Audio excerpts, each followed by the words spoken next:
What is good people? You are now listening to another episode of At the Plate with Danny Foxworth. I am your humble narrator, Danny Foxworth, and today we have two extremely special guests. I was on this guy's podcast, and we did along with his co-pilot, we did a MLB preview episode, and then at the All-Star break, he brought me back on to do a mid-season review, and now I'm returning the favor because it's only right. And I'm bringing the two brothers back to do a MLB season recap. So without further ado, from Beyond the Arc with Brandon Silvers, we have Brandon Silvers and his co-pilot, the host of Brett's Bets. You can check him out every Friday. He does sports bets every week. And yeah, I trust him with your money. If you want to lose it, I'd say. Yeah, don't actually. Don't. We have Brandon Silvers and Brett Gosnell in the building. How are y'all doing this evening, fellas? Doing fantastic, man. Excited to be back on. This is nice. Good, yeah, man. Any opportunity to talk baseball, always am here for it. Man, I was thinking, who could I reach out to? And I mean, who better than you two? That's what I'm saying. So we're going to start off. We're actually going to kind of go in reverse order. So we'll start with the playoff recap. I mean, I've talked about it ad nauseum for the last 2 or 3 episodes now. Texas Rangers are your 2023 MLB World Champions. And this was a thing that I never thought I would ever see in my lifetime. But thank you to Bruce Bochy. Thank you to Chris Young for opening your wallet, and it's paid off. The team spent pretty much spent $500 million to fix the leaks, and it paid off. So, fellas, what are y'all reaction? What are y'all's reactions? Just not only from the Rangers, but also what took place in the playoffs. Brett, I'll go with you first.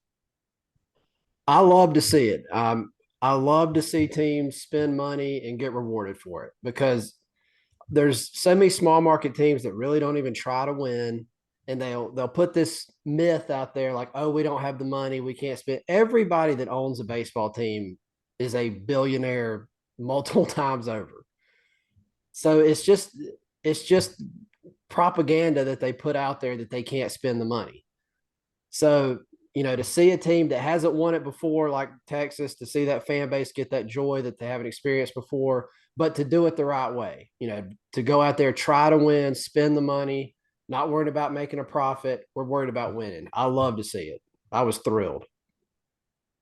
No, it was incredible. Obviously, I knew Texas had a chance just because Danny Foxworth is a fan. I think Danny's on a hot streak we have not seen in quite some time. The Aces, the River Dogs here locally, I think even the Battery here.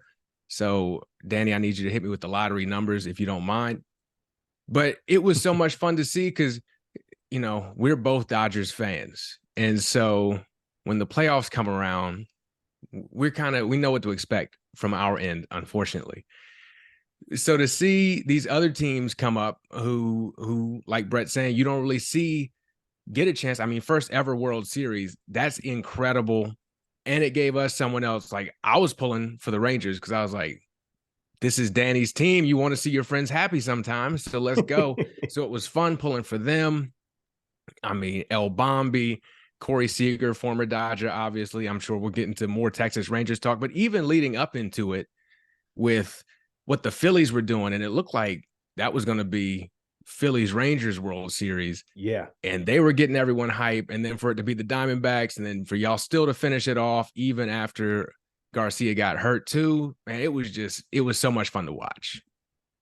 Yeah, they really have this next man up mentality that this really paid off for them this whole year. I mean, losing Seager for over a month with a hamstring injury, and then losing Josh Young with a broken thumb. And you have players step into those roles, and I mean, it's like it's just went without a hitch. So I'm gonna start.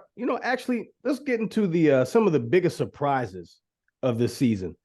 What were some of y'all's opinion? What were some of the biggest surprises from this MLB season? Well, I'll start first for me off the field. If you don't know, basketball is my main sport. I like a lot of fun, a lot of trash talk. At the plate, and Brett have both worked very hard to get me into baseball and get me to embrace the fun that is baseball.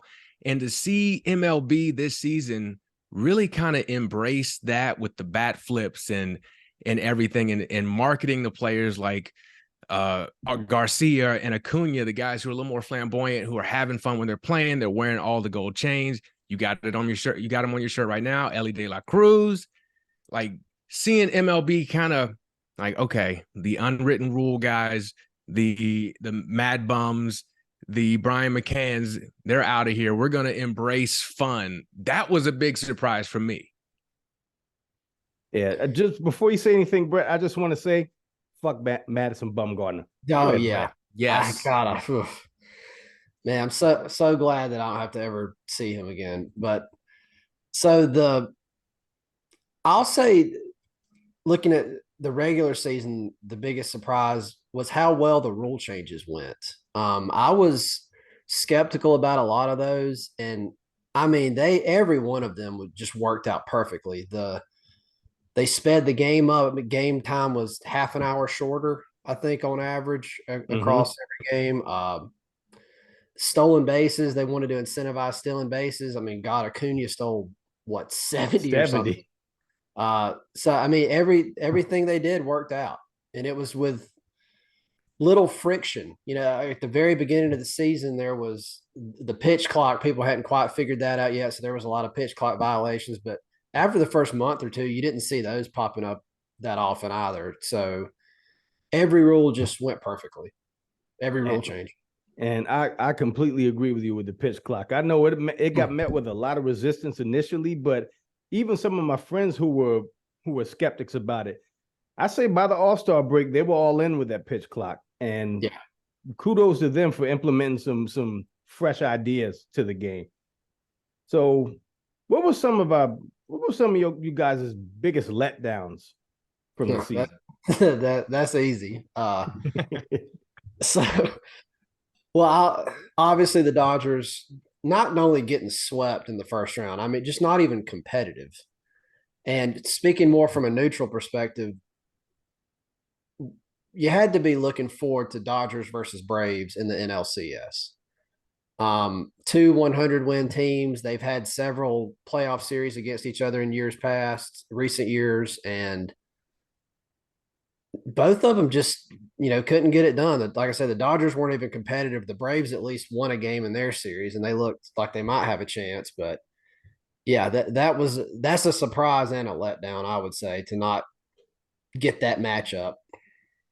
Yeah. Brett actually he hit me up to see if I wanted tickets to go with him to the NLCS between the Braves and Dodgers. And like what Kanye say, I guess we'll never know. Yeah, that was one of my biggest letdowns as well, because I did a playoff preview episode with a friend of the show, Cedric Warren, and we both had the Dodgers and the Braves facing off in the NLCS, and yeah, that just did not happen. And on the rule, this is kind of a rule change kind of thing. The playoff format now, where the best teams have to take 5-6 days off before they play in the first round of the playoffs. Yeah. Maybe that's something they've gotten wrong, because ever since they've done that, I mean, none of the leaders make it through. And y'all fell apart that last week of the regular season and lost the division. You might have helped yourself. Yeah.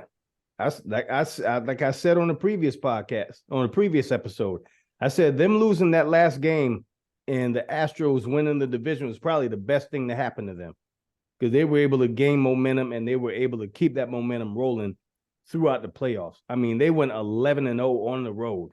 That's ridiculous. Yeah, I think the Astros were the only team that didn't play. Yeah. That made it to the NLCS that didn't play in that first series, which is, I guess baseball is such a rhythm sport too. Like you don't want to be off and then have to relearn how to hit a curveball. True. Yeah, True.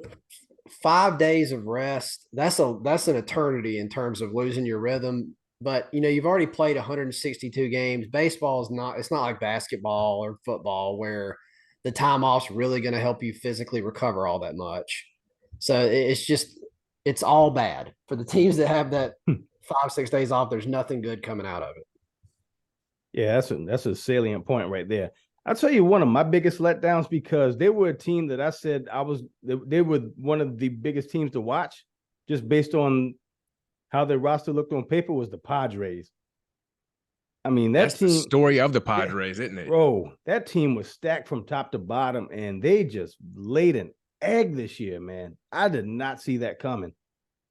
But man, no, because we talked about spending money like you got to spend it wisely too. Because the Padres, the Mets, they were paying, and they almost signed me to a contract, and they were nowhere to be found. And it's like, okay, you do want owners to be rewarded for spending. You want that incentivized, but you got to know what you're doing too. 100%.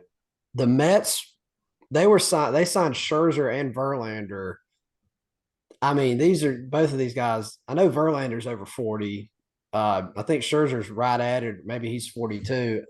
I mean, that's tough to give those guys that much money. And then the Padres, they really were spending beyond their means. Because I don't know if I've started hearing reports about at some point late in the season, they were having to take out short-term loans to cover the paychecks to the players. I've never heard of that. Me either. I saw that this week too. I was like, wow, they were just hemorrhaging money.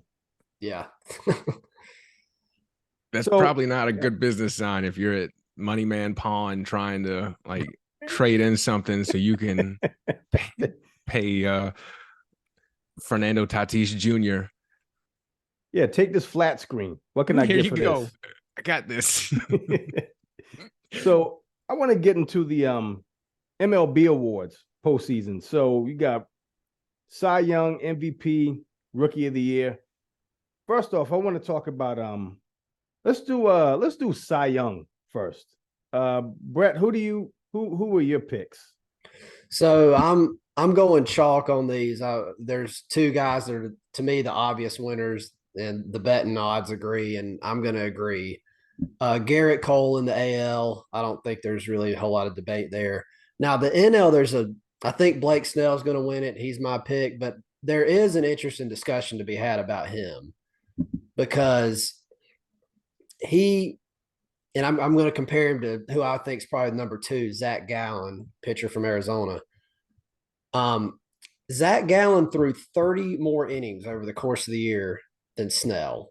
Snell's got the walk trouble, throws a lot of pitches, not very efficient. So he's averaging less than 6 innings a start. Zach Gallen out there, he throws 210 innings on the season. So he's a lot more reliable and, durable, maybe you would say. But to me, Blake Snell is still the clear winner. His ERA is over a run less than Gallen's. If Gallen's ERA was maybe half a run higher, then maybe you can go with Gallen. But I don't know. What do you think? How do you value that the amount of innings pitched versus obviously the ERA is the main stat you would look at, but when the guy's throwing that many fewer innings, what would be your thoughts on that, Danny? And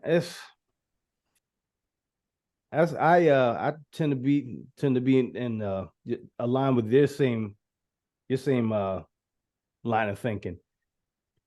With that ERA, is even though he's pitched less innings, that ERA is hard to ignore.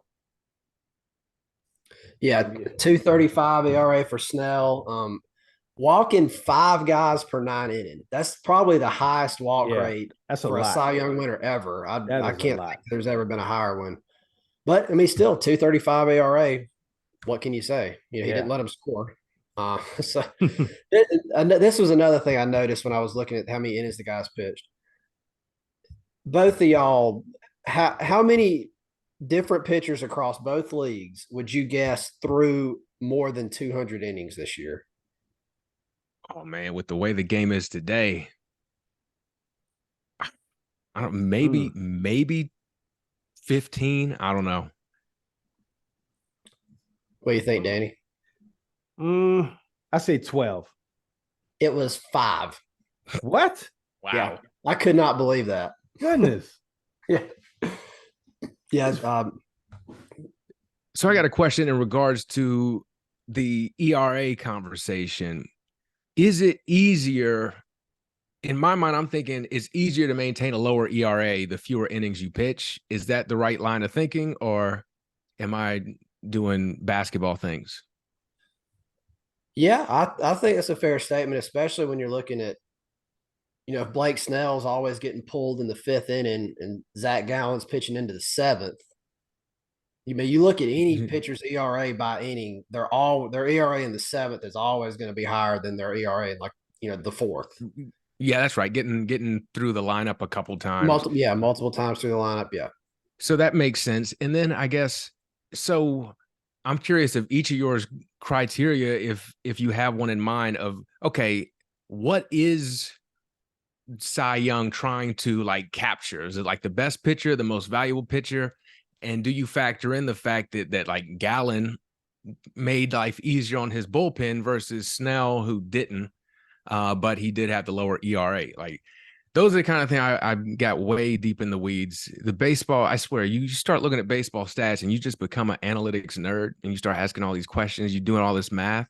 And so that's what I was trying to figure out. Like, could I come up with a smart answer? And I got really into the weeds thinking like that. Much easier just to watch the game and enjoy. So, go ahead. Yeah. So Danny, I was just curious, like when you think of Cy Young, are you pitching like, okay, this dude's got the filthiest stuff, or is he the most valuable pitcher, or how do you think of the award? I haven't really given it much thought. I would have to say, man, I gave it too much thought, so don't worry. Like if because the filthiest stuff, I mean, if it's helping his team out, I mean, hell, I mean, I don't really have a concrete criteria for the Cy Young Award. It's just for me, it was more of an eyeball test, but that's why I brought Brett on to make me feel less dumb. Because that's what I would do too. I'd be like, so I picked Blake Snell for my NL Cy Young winner. And the criteria I had is that when I watched him pitch against the Dodgers, I felt like we were in hell a lot of the time. That was my criteria. That's how I picked the winner. And I got into this thinking of the award. So Brett, please help us out. When you think Cy Young, what are you thinking? So first of all, to me, the award is just who's the best pitcher, period. So my first thing I'm looking at is the ERA. You can get into strikeout to walk ratio, all that kind of stuff. But all that is just ancillary stats to lead you to the ERA, right? ERA is how many runs you gave up. What, to me, few other things matter besides how many runs you gave up. Win and loss, I don't really care about because that's just how many runs your team scored for you. So I'm looking first and foremost at ERA. And then I would look at, like we were talking about how many innings the guy pitched, things like that. So that's why I said if Zach Gallen, so Blake Snell had a 2.35 ERA, Zach Gallen had a 3.47, I think it was. If they were closer, like if Zach Gallen had a 2.75 or something, then I would start to think, well, he did throw 30 more innings. He did pitch into the 7th inning 30 more times probably than Blake Snell did. He's helping his bullpen out. I would forgive him for having a little bit higher of an ERA. But when it's that big of a gap, you just got to go with the better ERA. ERA. Yeah, because on the AL, I went Garrett Cole, and my line of thinking there was simply the Yankees weren't very good. And if you compare his stats to the rest of the rotation, I just figured he must be doing something right because he blows the rest of his own rotation out of the water with the same rosters. I was like, this dude must be it. Yeah. Yeah. Now we're going to move on to the Rookie of the Year. So, Brett, who do you have for Rookie of the Year? So NL, it's Corbin Carroll. I don't think Yeah. there's a whole lot of debate there. My guy James Outman for the Dodgers is, I don't know if he's necessarily the second place guy, but he's in the running. But even I've got to admit, Corbin Carroll's on a whole other level Yeah. than James Outman. I mean, he's got speed, power, base hits. I mean, you don't even need to look at his numbers. You just watch him play. Beautiful swing, can hit it out of the park, can shorten up and get a base hit when he needs to. I mean, he's already a complete ball player as a rookie. No, maybe the best rookie we've seen in a while, I would say too. Not only rookie of the year this year, maybe rookie of the decade, honestly. Aside from Acuna, probably Acuna and then him if we're looking at like a rookie of the decade award. So I had Carroll too. So I also had a question for Brett that Brett will be an expert about for a different reason. Is he the best base stealing white person since Jacoby Ellsbury, you think? Like, Man, I feel like Trey Turner's got to be in there, don't he? okay. Now Trey throws me off too because how he spells his first name. Yeah. Trey, I don't know his actual numbers, how many bases Trey Turner actually steals, but I know when he steals them, he looks so damn smooth stealing them. His slide is just Ridiculous. yeah. Poetic even. Yeah. I'm gonna look that up and see. But yeah, he had 30. But yeah, I'm completely with y'all on Corbin Carroll. I didn't really get to watch much Diamondbacks games during the regular season, but just paying more attention to them in the World Series, he stands out like a sore thumb, man. And just how fast he is. Yeah, I hate that he's ridiculous. On the Diamondbacks. Yeah, for that series, I hated that he was on the Diamondbacks too, because it seemed like as soon as Seager scooped it up and threw it, he was safe. Like without fail. It was, crazy. Dude is unreal. Yeah. So how about the American League Rookie of the Year? So I went old school. Big dude who hits bombs. Gunnar Henderson for the Orioles. Yeah. Like that. That's a surprise from this year too, how good the Orioles were. I mean, was it 2 years ago they lost 110 games? Yeah. And now they're winning the AL East. Like, it's crazy. That farm system, man. It's slowly but surely it's paying off. Yep. So I just picked the dude's name Gunnar. He's big. He hits home runs. Take it home, buddy. So, I mean, you got him, you got Adley Rutschman, and then you got Jackson Holliday, who was the #1 pick. I think he just turned 20, and he's already in AAA. That's crazy. Yeah. And I didn't even realize that was Matt Holliday's kid. Yeah. But yeah, they got a bright future. Bright future. All right, MVP. NL. I mean, this is a sore subject because this was like one of the most hated videos I've ever put out was a discussion we had about the NL MVP. Because I think I merely posed the question, could you make a case for Mookie Betts? Boy, the Braves fans were jumping out. They treated me, I don't know if this must be how Keith Lee felt when he was doing the reviews in Atlanta. They hate me. They hate Brett because we feel you can make a pretty solid case for Mookie. Now, Acuna is going to win it. And again, this goes back to me overthinking and like, what makes an MVP? Like, is it the best player? Is it the player who had the most spectacular season? Or is it the player who means the most to the team? Just so I can go back to Atlanta, Acuna, but I do feel confident in my case for Mookie Betts, who will not win, by the way. And also, another thing about this video that these Atlanta people hated, I prefaced everything by saying that Ronald Acuna Jr. embodies everything I love about baseball. I said that, and I reminded people in the comment section, and they said it was a half-assed defense of him to say that. Are you serious? Like, wow. I was like, man, I don't know what a whole-ass defense looks like if that's a half-assed one. So I don't know, Brett. If you want to get angry comments on Danny's YouTube video, I'll let you take the floor now. Look, Acuna is going to win it, and I'm not going to be mad when he does. I mean, he stole 70 bases, had 217 hits. That's good Lord. That's crazy. And too. 40 home runs. Yeah. Yeah. So, but I will give a full-throated argument for Mookie Betts right here with no shame, because if you get past the shiny statistic of 70 stolen bases, not minimizing how important stolen bases are, but it feels like one of those. He reached a level no one has reached in a long time. We got to give him the award. If you get past how cool that stat is, and you really compare their offensive numbers, they're pretty similar overall. Maybe Acuna has a slight edge. But when you look at defense, Mookie just light years ahead of Acuna. Much better right fielder.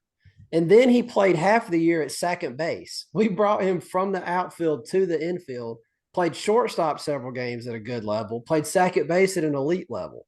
Like, you just don't, in my lifetime, I don't remember that happen. You see guys go from the infield to the outfield, but I've never seen an outfielder come in and play the infield competently, much less at an elite level. So, I mean, you're looking at MVP, defense is part of the equation. So, I mean, it's Mookie for me. I'm strongly behind that. Man, that's a strong case right there, Brett. Man.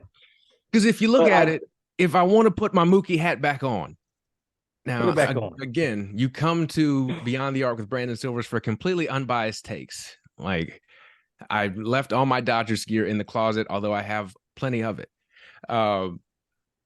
If you were to take both players off their teams, who would suffer the most from that? Like, I think Mookie playing defense and stepping in where we needed him to step in. By we, I mean the Dodgers, because again, I'm unbiased. That helped, and his historic August, that if you take that away from the Dodgers, they suffer way more than Acuna, who was, again, Atlanta, spectacular. One of my favorite players to watch. But if you take him off the Braves, how much are the Braves hurt? Because, I mean, they got a good team. Now, whether or not he should be penalized because he's on a better team, that's another discussion. But that doesn't serve to support the argument I'm making now, so I won't include that. Man, I love it. I love it. I know that I do know even more so now that Acuna is going to win it, because when they announced the three finalists, it was Mookie, Freddie Freeman, and Acuna. I feel like they gave us two of the three finalists just to calm us down. If it would have been Acuna, Matt Olson, and Mookie, then you know that Mookie's going to win it.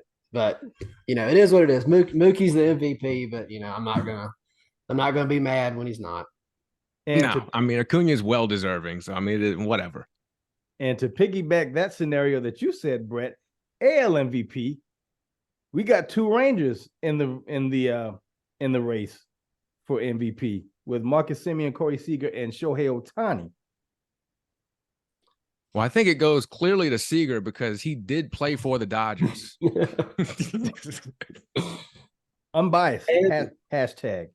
And was committed to play at the University of South Carolina. South Carolina. Yep. So, you know what? That's a good enough reason for me. And he plays for the Texas Rangers. And he plays for Texas Rangers. I think just being objective, I think he wins walking away. Like, it's not even close. I mean, no bias. He's a unanimous vote. Yeah. No bias. He missed a month of the season, and to still be a finalist, that's amazing. Yeah. And I guess Ohtani missed a few weeks himself because he ended his season a little early there. But, I mean, in all seriousness, it has to be Ohtani. I mean, nobody else is pitching on top of doing what he's doing at the plate. But, yeah, I mean, that notwithstanding, Seager's the best pure hitter in the American League, I would say. And he plays a premium defensive position at shortstop and plays it pretty well. So, without the once-in-a-lifetime player in Shohei, Corey Seager would be the MVP. Which is crazy because he played 119 games, and I thought Shohei had played less for some reason because I'm used to the Angels always being injured. But Shohei played 135. And also, Shohei, at some point, people are probably going to get tired of giving him MVP awards, right? Because is he the most valuable guy in all of baseball if he's doing all this? Now, he might move to the National League and open things up for Corey Seager. Maybe we'll talk about that. We will. But this dude is incredible. How does he do this? He's an alien. It's to have the physical ability to do both is crazy enough. But I can't remember who it was. One of the players was trying to make this point this year. The game has gotten so specialized. Like hitters work so hard on their hitting now, and they're in these sports labs and all this shit, like monitoring their swing and all this. And pitchers do the exact same thing. They got this pitch track technology.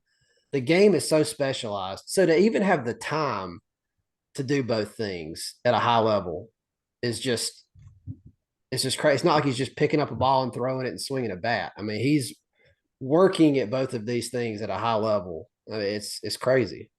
Because think about like what the bar used to be when you would have a starting pitcher, maybe like a Mike Hampton, I'm thinking of, who could hit some home runs, or a Greinke who could hit a little bit, and how much worse those pitchers were at hitting than Shohei is. And that was a thing.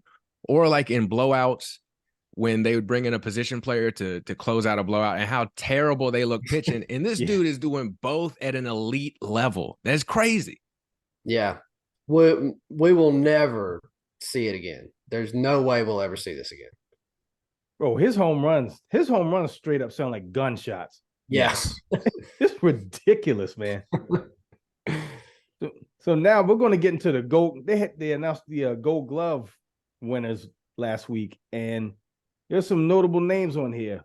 So you have, of course, you had three Rangers make the list with Jonah Heim, Nathaniel Lowe, and Adolis Garcia. And then National League, you had Tatis, Zach Wheeler, and another player that in the preview episode that Brett brought up was Ke'Bryan Hayes, the Pirates third baseman, which he talked about how slick of a third baseman he was. And I didn't realize until maybe a month ago that he's the son of former third baseman Charlie Hayes.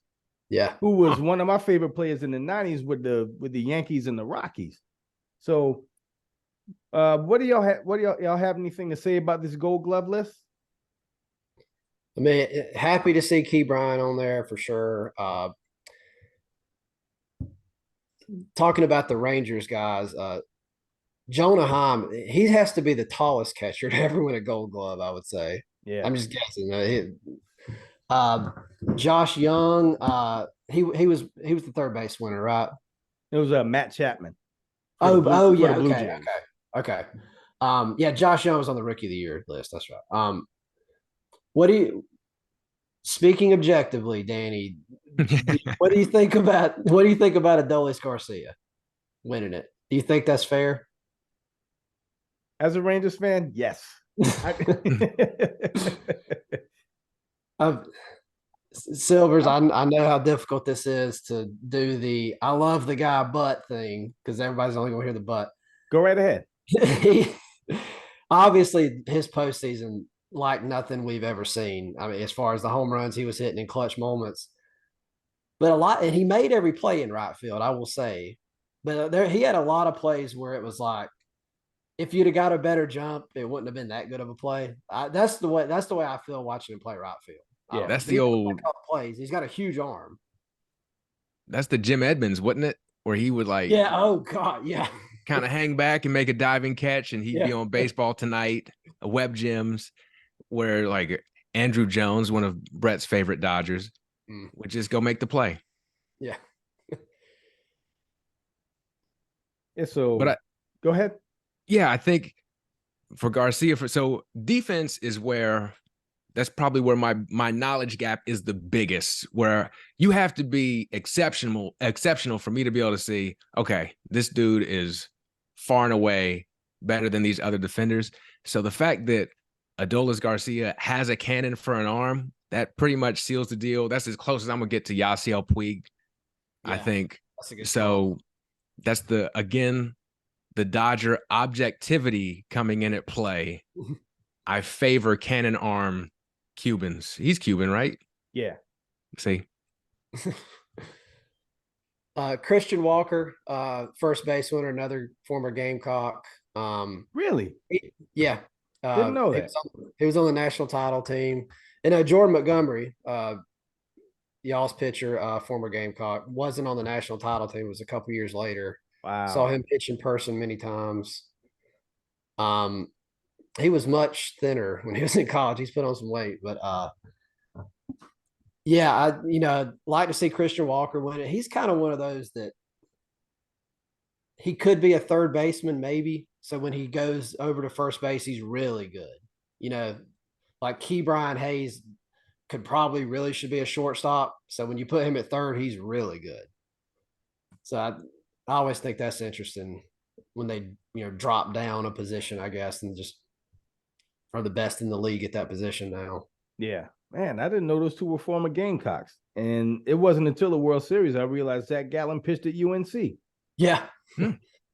Small world. So now we're getting to the free agency portion of the program.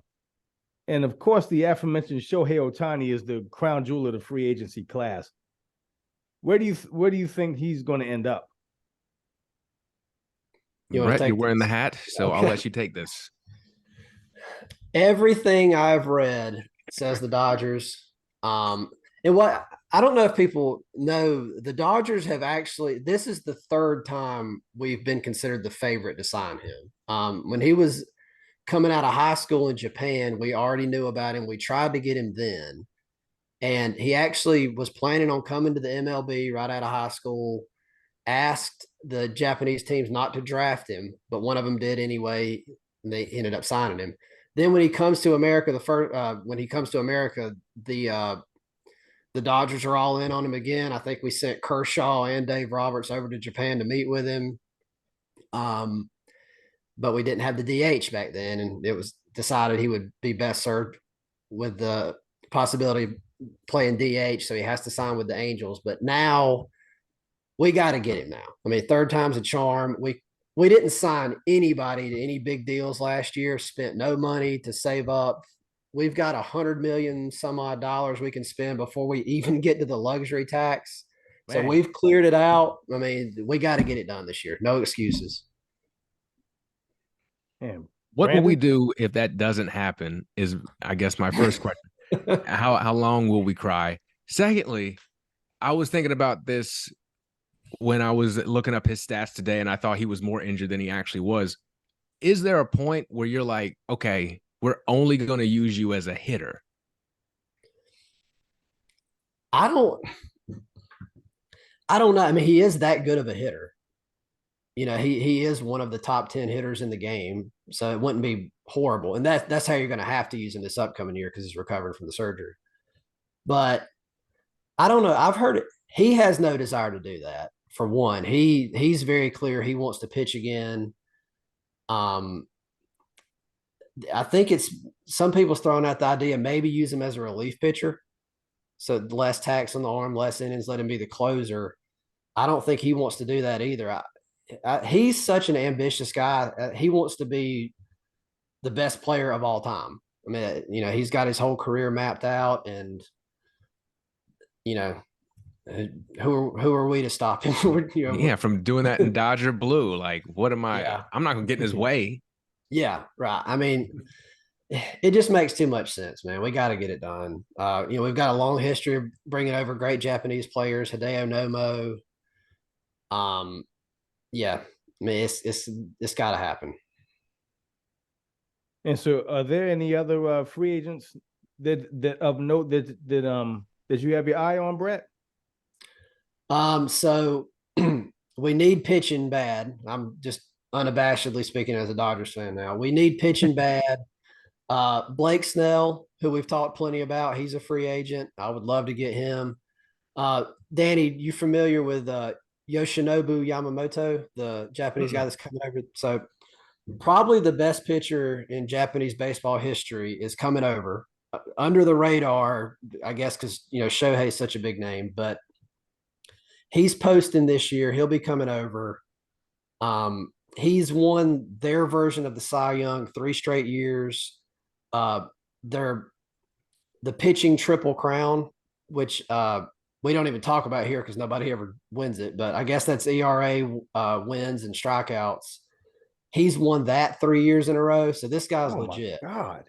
He's gonna make like 270, $300 million, having never pitched in the MLB, obviously. I mean, that's how highly thought of he is. So the Dodgers need pitching. He's 25 years old. You're not going to sign another, all the free agents are 29, 30, 31 years old. You can get this guy at age 25. It's just another thing that makes too much sense. Yeah, man. I was just about to ask you how old he was, man. 25, and he's already got 3 Cy Youngs, basically, and 3 Triple Crowns. Yeah, unbelievable. That is ridiculous. That's nuts. Yeah, Yoshinobu Yamamoto. Yeah, I see him right here. I definitely got to keep my eye on this guy. I'm gonna get my hopes up, and the Dodgers are a little better about things than my other teams. Well, not my Las Vegas Aces, Danny, as you know. Hey. But I'm used to the Lakers fandom, so we will see with as a Lakers fan, what we would do, we would sign someone who was completely mid, and we would talk about them like they had won 3 Japanese Cy Young awards, and then they would show up and be completely mid. So it's exciting stuff. Yeah, Dodger signing Taylor Horton Tucker. Oh gosh. I tell you, when I see that man, it's on sight. I hate him. Man, I would love for Texas to get Josh Hader because we need all the bullpen help we can get. And I forgot about him. That's really been our biggest Achilles heel this year. And man, especially, I know I was actually on somebody else's podcast while Game 5 was going on, and I'm thumbing through my phone, and somebody tweeted, Aroldis Chapman is warming up for the 7th, and I just cut my phone off. I was like, man, no, I'm not doing this to myself. But yeah, I would love to have him on the Rangers. And if we could re-sign Jordan Montgomery, that would be great too. So there ain't a lot that y'all need. I mean, plug in a bullpen piece, keep Montgomery. I mean, yeah, my team's got a lot of work to do here. Despite having won 100 games, I don't know how we won 100 games. I mean, we were exposed when we got to the playoffs because we had no pitching whatsoever. The hitters that we did have didn't hit. Kershaw went Kershaw. Oh, man. What about him? Would y'all like to have him? Bring him home? No, we good. I forgot he was from Dallas. Yeah, but yeah, we good. Well, we'll let him pitch in the regular season. Yeah, that's so hurtful, but it's true because I mean, we shouldn't even put him in positions like that anymore. But we had no choice, and that's for like 10 years. It's been obvious. Great regular season pitcher. But you can't rely, great to have if he's your 3rd or 4th starter in the postseason, that's great. But you cannot rely on him to be an ace in the postseason. Yeah. And every year, time and time again, that's how it shakes out. Death taxes, playoff Kershaw. Yeah.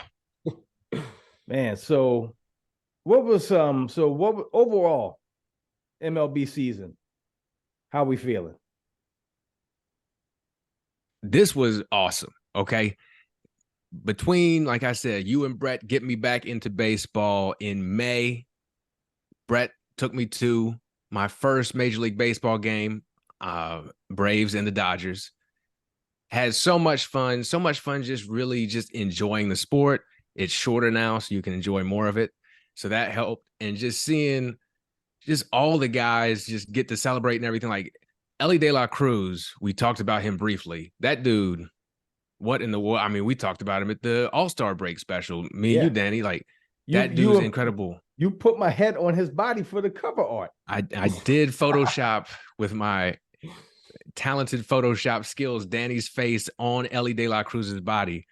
But just so many exciting baseball players to watch. And I've really just been kind of leaning into enjoying sports. I feel like there was a time, I don't know if it was debate culture or what, or people especially with baseball, where people hit you over the head with analytics and all this stuff, where it was like, okay.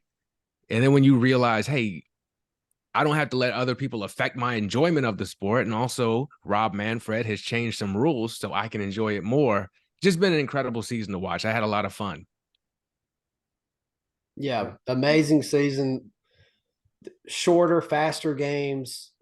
I mean, just and like we said, noticeably shorter, half an hour shorter. That's significant. I mean, normally when my team gets knocked out in the first round of the playoffs, as they're known to do, I kind of just quit. I kept watching. I watched the whole playoffs, the whole World Series. I was engaged just as a neutral. I mean, there was fun teams to pull for. Like I said, I was pulling for Texas, but Texas just a very entertaining team. The Phillies, man, that was an entertaining team too. Yeah.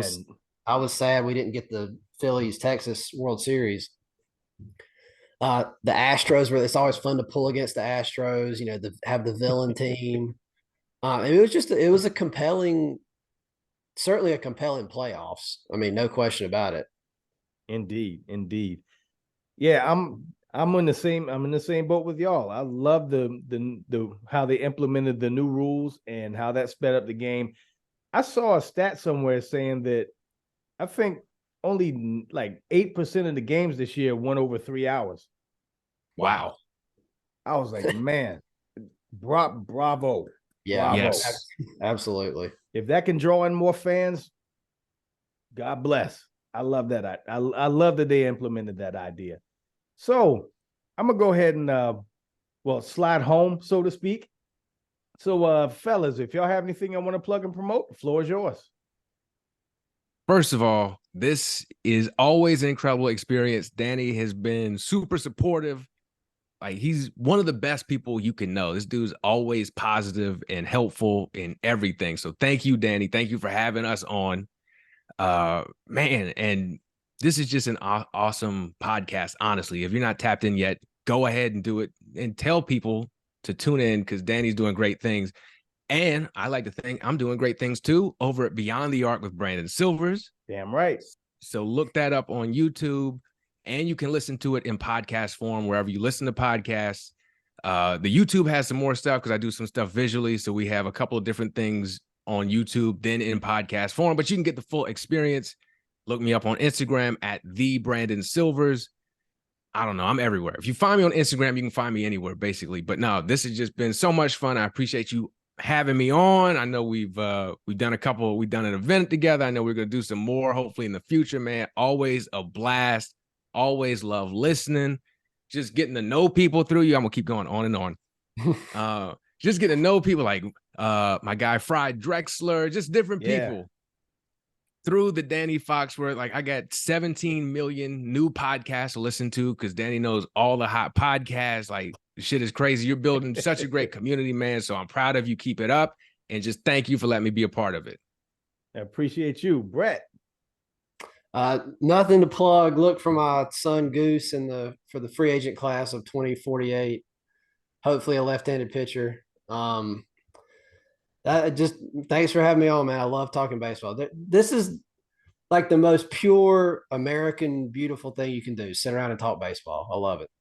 As a matter of fact, Brett, I gotta have you back on to talk about your Dodgers more in depth, because I'd love to. Yeah, I had a list of people that I haven't reached out to yet, and you're actually on that list. So you have a formal invitation.